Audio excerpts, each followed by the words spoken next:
Hey everybody, Hayden Dingman here from PC World, and I'm here to talk to you today about mechanical keyboards, the most thrilling subject imaginable. You might know me from The Full Nerd, where we put a bunch of keyboards in front of my face and had me identify them blindfolded, which I think makes me kind of qualified to talk about this. First up, let's talk about switches.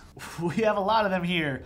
We have, let's see, 6 different keyboards in front of me, 6 different switches. That is far from the total number of switches out there. This is just a small selection. We tried to pull some of the most common switches and a couple of non-Cherry switches. What do I mean by that? Cherry MX, that is the common switch that you will see in most mechanical keyboards, especially gaming keyboards. It's a German company. They go way, way back. They had a patent on a specific kind of switch design. Switch being the thing that actually registers the keystroke on your computer. They had a patent on a certain design called a stem. It's this little crosshair shaped thing here. That's the stem design that they patented. That patent ran out in mid-2000s. And ever since then, we've had lots and lots of knockoffs. But proper Cherry keys are still one of the favorites among mechanical keyboard enthusiasts. They're durable, they're reliable, they've made a name for themselves over the years, so you will find their switches in a lot of different keyboards. They also have a pretty broad range of types of switches. So one of the most common for games especially, even though it's a fairly new switch, you see this is a red switch. What that means is it is a linear switch, and what that means is when you press it down, there's the same amount of force from top to bottom. So it's a very smooth feel, great for games because you don't have any like weird surprises. It bounces back really fast. Reds in particular are a very lightweight switch, so there's not a lot of force required to put them down. So that is your most common gaming switch, but reds are not exactly what you want for typing most of the time. For that, you would want more of a tactile switch, and that's the Cherry Blue here. The problem with these is they're loud. So if we, in here, pretty clicky. Keep your roommates annoyed all night. Just typing away. But blues are still my favorite. As somebody who has to type a lot, this is what I would usually go for. I have a lot of Cherry MX Blue keyboards at home. A little more force required than the reds, also not quite as gaming oriented. But the nice thing about a blue is that clicky part is actually at what they call the actuation point, which is where the keystroke actually registers on the computer. And so you can actually register a keystroke by just going halfway down. You'll notice as I go down, the click is actually right there, and then there's a little bit more before you actually push the key all the way down. So when you get really good at typing on Cherry MX Blues, you can actually type without ever bottoming out the keys. Very good for your wrists. The repetitive stress injuries that most people get from typing, a lot of it comes from hitting the key all the way down to the bottom. So on a blue, you don't have to do that. You can just, oh yeah, we're like halfway down. You never hear it hit the bottom. Corsair then, they partnered with Cherry. They're actually one of the people that works with Cherry the most these days. They partnered with Cherry to make the MX Silver or Speed switch. These are pretty much the same as reds, but even more lightweight. Still a linear switch. Also, the actuation point on these is 1.2 millimeters. So basically, as soon as you press this key down a little bit, it registers. That's great if you're trying to do game stuff. It can be pretty challenging if you're trying to do any sort of typing, because I've had, even if I just like rest my hands on the keyboard, I've had switches suddenly start firing off. It is like having a hair trigger on a pistol. Very, very, oh yeah, now you're typing. So those are the main Cherry keys that we're gonna cover. There's some more. MX Browns are another popular tactile switch. They're a little quieter. They have what's called a tactile bump, so you feel the tactile feedback, but there's none of this like loud clicking noise. And then blacks were the other like fairly popular switch. They were a heavier red, basically. They've actually kind of gone out of, I mean, I don't know if they were ever super popular, but especially after reds, they've kind of like fallen out of fashion. But then there's a bunch of knockoff switches. We just pulled, this is a really old Razer keyboard, so apologies to Razer for using one of their old ugly keyboards. But it does have a Razer green switch.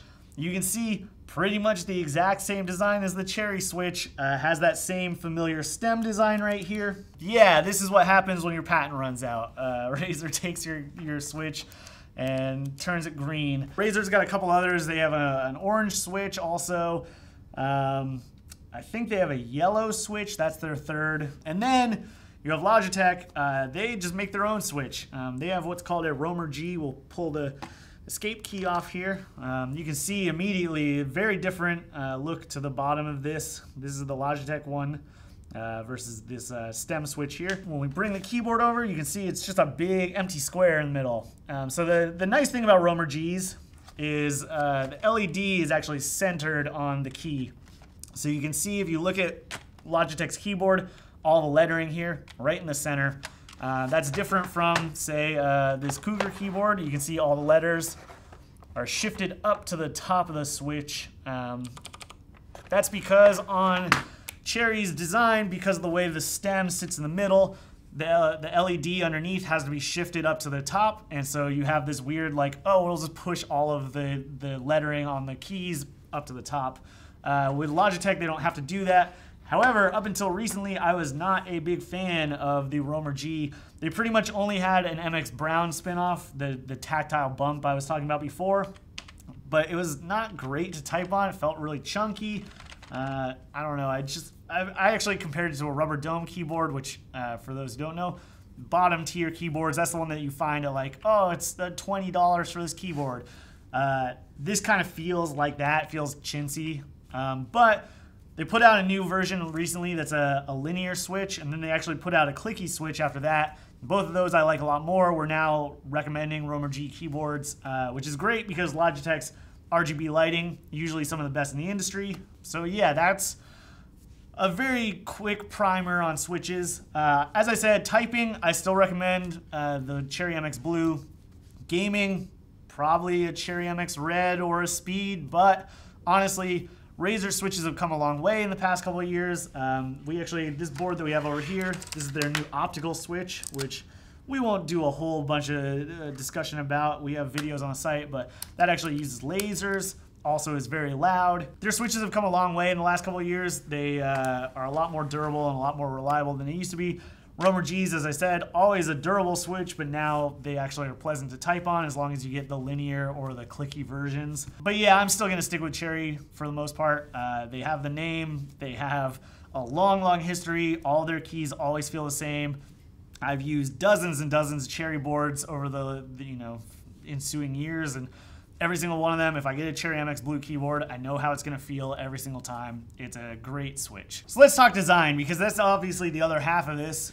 You want something that looks nice on your desk. I assume maybe you want something that looks bad on your desk. I don't know, you do you. I'm a big fan of Razer's designs. Not so much their old designs, but their new ones. They got this beautiful lighting, super vibrant.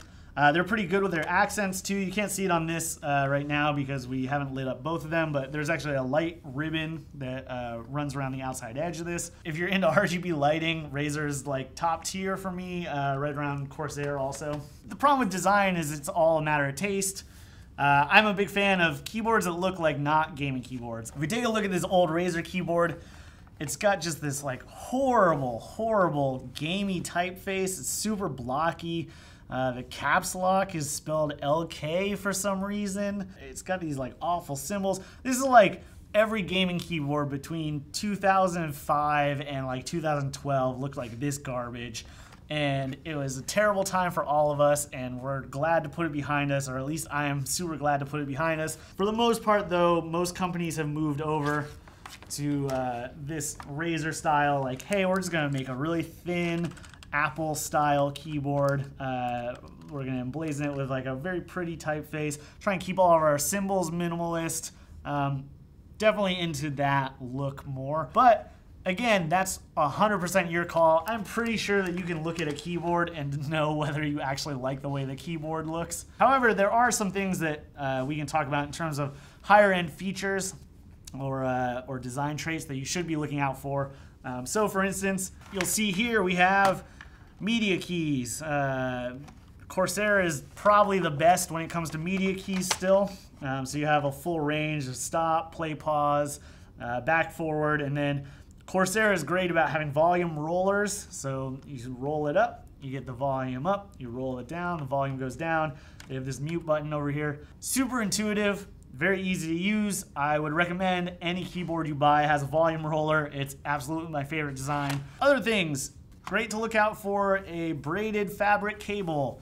This is the, you can see actually, I think every keyboard on this desk has a braided fabric cable. It's super durable. It slides behind the desk a lot easier. Always would recommend it. It feels more high-end. I've got a few keyboards still that come in with like a cheap rubber sheath cable. It just doesn't feel as nice. It doesn't slide behind the monitor very easily. Definitely would recommend this. So wrist rests. We have a couple of them here. Corsair has sort of this like wedge-shaped thing here. Not incredibly high-end. But it gets the job done. You've got stuff like Cougar here. They obviously take after Corsair in a lot of ways. It's just like a thin piece of plastic. But they do have this stepped wrist rest here, which I kind of like. So if you're gaming, it actually makes this left one, A, more comfortable, and B, a little bit higher. You got some like this Logitech one. This is just fused into the board itself. This is Logitech's like bottom budget tier keyboard, so it's just like one big piece of plastic. And this is becoming more of a trend. This is the one that pairs with this Razer keyboard. Razer is doing this now. Logitech is doing it with the G513. Very plush wrist rest. This thing is, I don't know, about ½ an inch of padding. It's foam inside. It's got this nice leatherette on top. Razer has like this one, which has this edge on it, which I don't really love. Logitech's is just all edge-to-edge padding.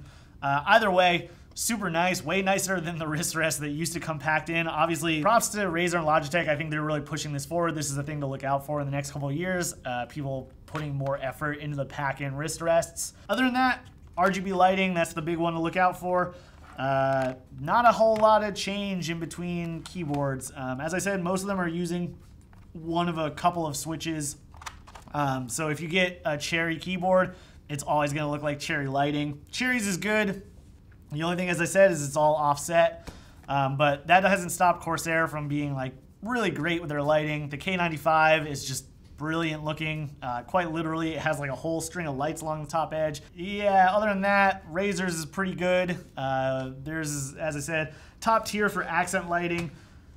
The top of the keyboard lighting is fine. And then Logitech, that Roamer G design is great for lighting. It looks beautiful. It shines right through the center, so you get a much more even light than something like the Cherry keyboards. RGB lighting, it's kind of whatever you want. Not huge differences either way. I wouldn't recommend going for like a cheap bottom keyboard with no name brand on it. They usually are using knockoff keys and very bad lighting. As long as you're buying from a reputable brand, including this Cougar, as I said, this is $100 for full RGB lighting. Pretty great deal. Actually a spectacular deal. Up until recently, $150 was like the bare minimum for RGB lighting. So, which I guess brings us to price.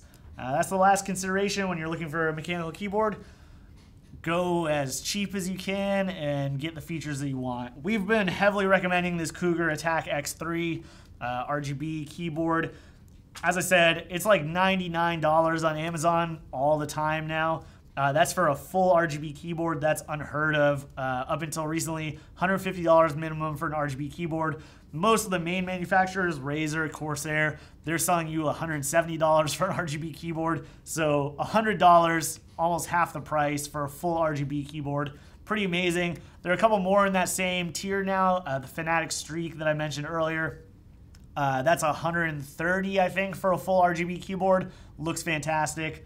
But if you want to pony up the money for a nicer keyboard, you can. Logitech will sell you $150 keyboards. Corsair will sell you $150 keyboards.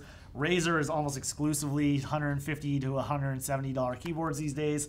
And you can also skimp out. The nice thing is if you don't care about RGB lighting, you can now get mechanical keyboards for cheaper than they've ever been. I think Razer's entry-level Black Widow is around $70. That's a full mechanical keyboard, but it just has no backlighting.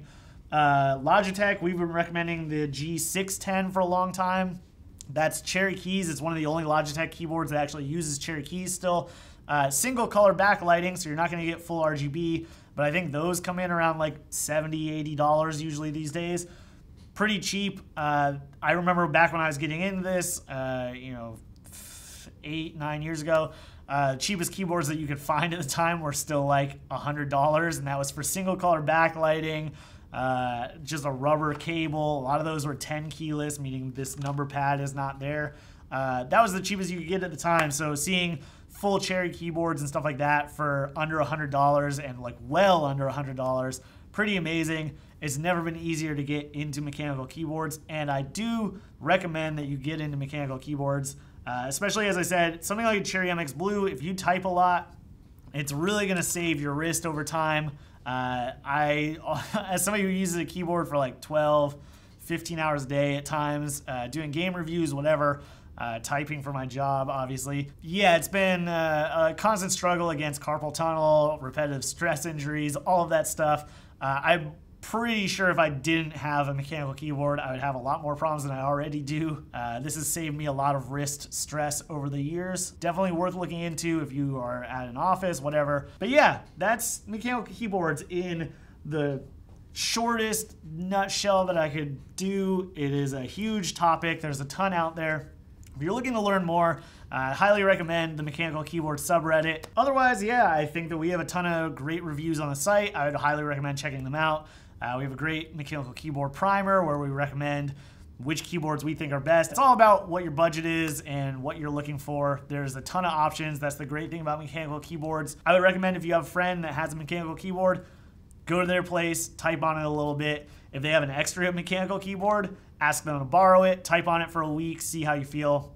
I think that you're really going to like mechanical keyboards. It's just a question of which switch is right for you, which design is right for you, what stuff you actually need. Do you need a volume roller? I would say yes, but you know, some people might disagree. So we do try and inform you as best as we can through our reviews. They're all up there on the site. I'm Hayden Dingman for PC World, and I hope this has been informative.